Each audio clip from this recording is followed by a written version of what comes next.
Halo semuanya, Assalamualaikum warahmatullahi wabarakatuh. Salam sejahtera bagi kita semua.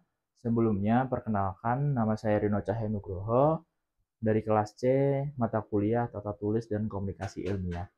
Di kesempatan kali ini, saya ingin mengajak kalian semua untuk mengobrol mengenai satu topik yang mungkin sering banget kita dengerin ya, baik itu di kantor, media sosial, maupun di kafe-kafe bersama teman-teman kita, yaitu mengenai berita tentang karyawan Gen Z yang katanya itu sering banget liburan ataupun doyan healing. Nah, mungkin kalian pernah dengar seperti komentar-komentar yang berisi tentang terhadap anak Gen Z, yaitu anak Gen Z itu cepat banget capeknya. Baru kerja sebentar udah minta cuti buat liburan dan healing. Yang katanya anak-anak zaman dahulu tuh tetap kerja meskipun mereka capek. Nah, pertanyaannya, apakah Gen Z ini adalah generasi yang lemah atau jangan-jangan mereka justru sedang mencoba cara baru dalam melihat hidup dan pekerjaan?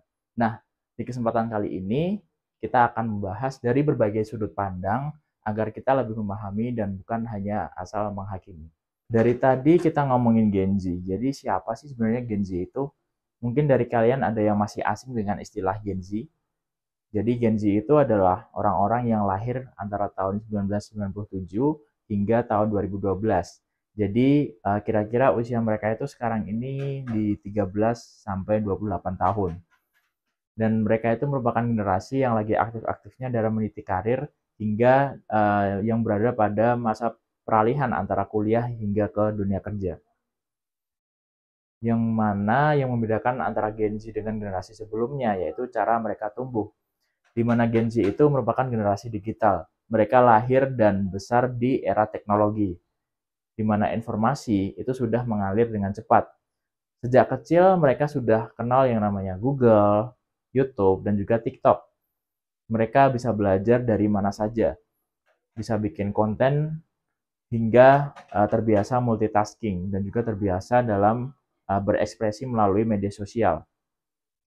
Akan tetapi, Gen Z itu di sisi lain tumbuh di era yang sangat tidak stabil, seperti adanya pandemi global, ada resesi ekonomi, inflasi, perubahan iklim, persaingan kerja yang super ketat, terutama di kondisi saat ini, di mana mereka menyaksikan betapa rapuhnya sistem yang ada di dunia ini. Banyak yang melihat orang tuanya kehilangan pekerjaan atau burnout karena kerja tanpa henti. Nah, dari sanalah muncul kesadaran kolektif di kalangan Gen Z bahwa hidup itu harus punya keseimbangan dan kerja keras itu memang penting, tetapi kesehatan mental juga tidak kalah pentingnya dengan kerja. Selanjutnya, apa sih itu healing dan kenapa healing itu menjadi populer di kalangan Gen Z? Nah, sekarang ini uh, kata healing itu salah diartikan sebagai liburan semata. Padahal healing itu memiliki arti yang lebih luas. Healing adalah bentuk istirahat atau pemulihan setelah kita mengalami tekanan, kelelahan, baik dari segi fisik, mental, maupun emosional. Menurut survei yang diketahui dari Deloitte pada tahun 2023, hampir setengah dari Gen Z itu yang disurvei dapat merasakan stres setiap hari. Banyak yang bilang mereka itu lelah karena tekanan kerja, ketidakpastian ekonomi, dan juga tuntutan hidup yang tinggi. Oleh karena itu, banyak dari mereka mencari cara untuk mengembalikan energi dan kesehatan mental mereka. Caranya pun bisa bermacam-macam. Ada yang dapat mengembalikan energi dengan cara jalan-jalan, ataupun ada juga dengan menyalurkan hobi mereka seperti membaca buku, menonton film, dan juga bisa juga dengan bertemu teman atau sekadar tidur yang menurut mereka cukup untuk mengembalikan energi. Nah, jadi healing itu sebenarnya bukan berarti malas. Healing itu semacam riset agar kita bisa balik beraktivitas ataupun bekerja dengan kondisi yang lebih baik. Dan sebenarnya kalau dipikir-pikir, siapa sih yang nggak butuh healing? Kita semua pasti juga pernah lelah dan butuh istirahat. Bedanya, Gen Z ini lebih berani mengakui itu secara terbuka. Selanjutnya kita bahas mengenai soal work-life balance atau yang disebut keseimbangan antara kerja dan juga kehidupan pribadi. Kalau di zaman dulu, orang itu sering banget bangga kerja sampai malam dan bawa pekerjaan mereka ke rumah ataupun maksain kerja sampai tidak pernah cuti. Tetapi Gen Z itu punya pandangan yang berbeda. Bagi mereka, kerja keras itu memanglah penting. Tetapi jangan sampai kita mengorbankan kesehatan, keluarga, dan juga waktu pribadi kita hanya untuk bekerja semata. Mereka itu ingin bekerja secara produktif, tetapi tetap punya waktu untuk dirinya sendiri.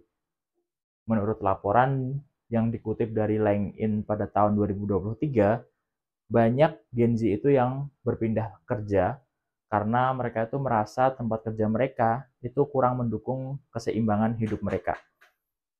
Mereka nggak segan-segan untuk melakukan resign jika lingkungan kerja mereka dianggap kurang sehat, penuh tekanan, dan juga kurang memberi ruang untuk mereka berkembang.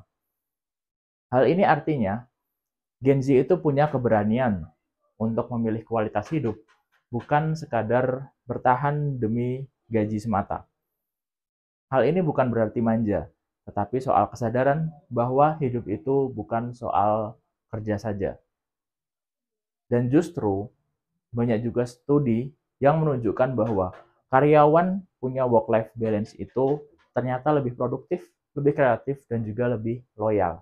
Akan tetapi, tentu saja tidak semua orang dapat memahami cara berpikir Gen Z. Banyak perusahaan dan atasan yang masih berpegang pada pola pikir lama, karena mayoritas dari atasan mereka adalah generasi sebelumnya, yaitu milenial dan juga boomer. Mereka merasa bahwa karyawan itu harus selalu siap bekerja kapanpun, bahkan saat weekend maupun di malam hari. Ada juga yang menganggap bahwa istirahat itu tandanya lemah dan bukan merupakan profesional di pekerjaan. Maka disinilah muncul gap antar generasi, di mana Gen Z sering dinilai lembek, sementara generasi sebelumnya merasa sudah biasa kerja keras tanpa banyak mengeluh. Padahal sebenarnya hal ini merupakan pendekatan yang berbeda saja. Bukan berarti salah satu yang salah dan yang lain benar. Tapi perlu adanya komunikasi dan pemahaman di antara semua pihak supaya tempat kerja yang kita lalui bersama sehari-hari itu bisa menjadi ruang yang sehat dan produktif untuk kita semua. Oke, lalu kenapa sih healing dan work-life balance itu penting? Nah, jawabannya simple, karena adanya yang namanya burnout. Mungkin kalian belum ada yang merasa asing dengan istilah ini. Jadi burnout itu merupakan sebuah kelelahan yang berkepanjangan yang dapat membuat kita menjadi hilang semangat, mudah sakit, bahkan berdampak pada hubungan sosial maupun keluarga. Menurut review yang dibuat oleh Harvard Business, burnout merupakan bukan cuma masalah pribadi, tetapi juga masalah sistem kerja. Jika beban kerja tidak seimbang, ekspektasi tidak realistis, dan lingkungan kerja tidak mendukung. Hal itu wajar jika karyawan akan merasakan stres dan lelah. Jadi, healing itu bukan hal yang bisa diremehkan. Healing adalah cara menjaga kualitas hidup dan kualitas kerja jangka panjang. Kalau kita terlalu memaksakan diri dan terus-terusan tanpa jeda, bekerja tanpa jeda, hasil kerja juga tentunya kurang akan maksimal. Produktivitas juga akan menjadi turun, serta motivasi pun bisa hilang. Sekarang, mari kita renungkan. Kenapa healing dan keseimbangan hidup itu penting bagi kita? Bukan hanya untuk Gen Z, tapi untuk kita semua.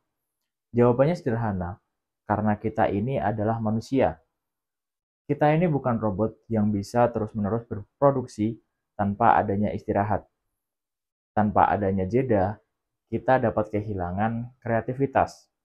Tanpa adanya waktu untuk diri sendiri, kita dapat kehilangan arah. Dan tanpa adanya kesehatan mental yang baik, kita hanya akan menjadi diri kita yang kosong.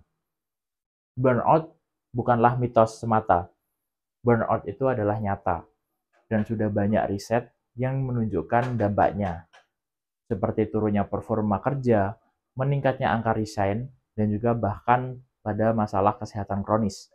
Organisasi yang cerdas adalah organisasi yang mampu untuk menjaga sumber daya manusianya, yang paham bahwa karyawan yang bahagia adalah karyawan yang produktif. Mungkin healing bukan solusi untuk semua hal, tetapi healing itu bisa menjadi langkah awal, langkah untuk menuju budaya kerja yang lebih sehat dan berkelanjutan.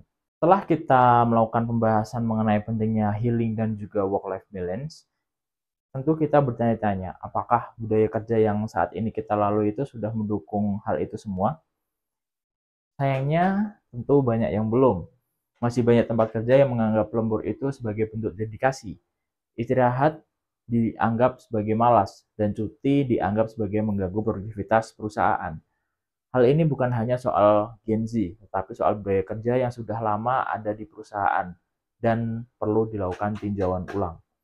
Padahal, riset menunjukkan bahwa karyawan yang cukup istirahat justru lebih produktif dan lebih bahagia. Seperti negara-negara Islandia yang membuktikan bahwa jam kerja yang lebih pendek tetap menghasilkan performa yang lebih tinggi. Gen Z datang dengan pendekatan baru. Mereka ingin kerja yang sehat, fleksibel, dan juga manusiawi. Dan itu semua bukanlah sebuah kelemahan, tapi itu adalah sebuah keberanian. Sudah saatnya kita semua, lintas generasi, dapat membangun budaya kerja yang lebih suportif, di mana healing itu bukan dianggap sebagai alasan, tetapi sebagai kebutuhan.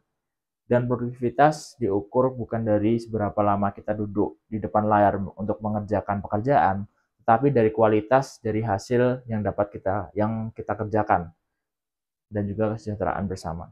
Jadi, dari beberapa sudut pandang yang telah disampaikan, apa sih yang dapat kita pelajari dari generasi Z ini?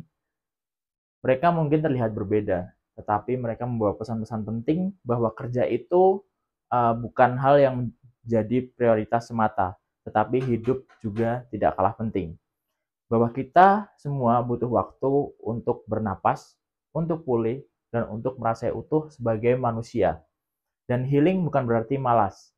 Healing adalah bentuk tanggung jawab terhadap diri sendiri agar bisa tetap sehat, tetap waras, dan juga tetap produktif.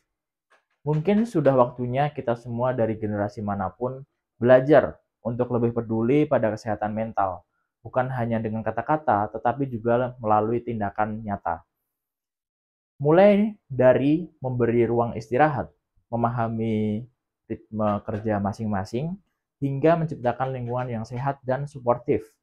Karena pada akhirnya, hidup itu bukan soal siapa yang paling sibuk, tetapi siapa yang paling seimbang dan tetap bisa menikmati hidupnya dengan tenang.